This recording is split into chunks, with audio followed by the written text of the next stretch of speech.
Hey, I'm Andy Cohen. You might know me from Watch What Happens Live with Andy Cohen or my radio channel, Radio Andy. But even if you don't recognize me, you probably, hopefully, know at least one of the Real Housewives. Speaking of reality, it seems there's a lot of that going around right now. I had a dose of it when I got sick with COVID-19.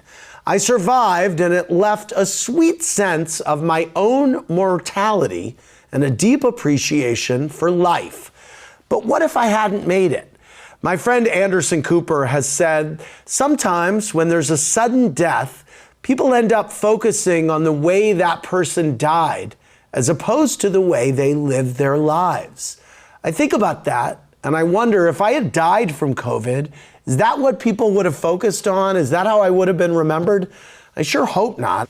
It's important that for the many, many people who have died so far from this pandemic, that their ending not be their whole story. The story is who they were, who loved them, what they were passionate about, what joke they could never tell right. I, for instance, would have still been the same flawed but semi-endearing guy I always was. And frankly, that's how I want to be remembered. Not as a perfect person or a victim or a role model, but as a person who figured out that my flaws are what made me who I am, big time. You know, a huge part of what I love about my job creating reality TV is that I get to help others feel good about being themselves. Warts, or should I say beauty marks, and all. From my experience working with so many women on reality TV, I do find that women tend to be more open to being themselves. Granted, themselves with a lot more hair and makeup, but emotionally true to who they are. It can be harder with men. We're raised to be uncomfortable with vulnerability and don't really like to spend a lot of time reflecting on or processing painful experiences. And by the way, this goes for most guys, gay, straight, red state, blue state. Wow, that kind of sounded like Dr. Seuss. I read a lot of children's books to my son. But every once in a while, guys open up. And you know what happens? Other guys breathe a sigh of relief. They get permission to feel for a moment. It happened with a conversation between Anderson Cooper and Stephen Colbert that went viral. I love this conversation. It was about love and grief and a letter that Stephen wrote to Anderson when Anderson's mother died. I won't say more. I won't do it justice, but you should search it and watch it because it's really, really impactful. And I have two takeaways from the viral reaction to that conversation. One, guys need to talk to each other about things like death, grief, and loss. And two, maybe we should show more of that on TV.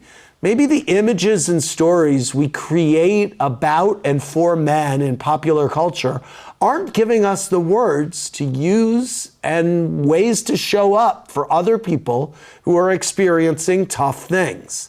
It's not just men, of course. In America, we really don't know what to say or do when we or someone we care for experiences death and grief. We don't have what Anderson calls the language of loss, at least not yet. That's starting to change. The way we treat ourselves and each other as we integrate this pandemic into our lives is literally shaping the culture around us. Are we kind to ourselves as we deal with the at times unbearable stress of it all? Are we kind to others? Do we remember that the jerk who just cut us off might be dealing with their own fear, pain, and loss? Do we call the people we love? And are we nice to the people we don't know? Do we let our 3 a.m. fears infect our days, our interaction, our politics, and our communities? Or do we wake up open-hearted and take each day and each person as a possibility for love and connection? It's not just about our own personal legacies. When people in the future look back on this time, what will they say about us? I hope they'll say that these people met a bunch of really tough challenges with grace, love, and humor. And in doing so, they made a better culture than what came before.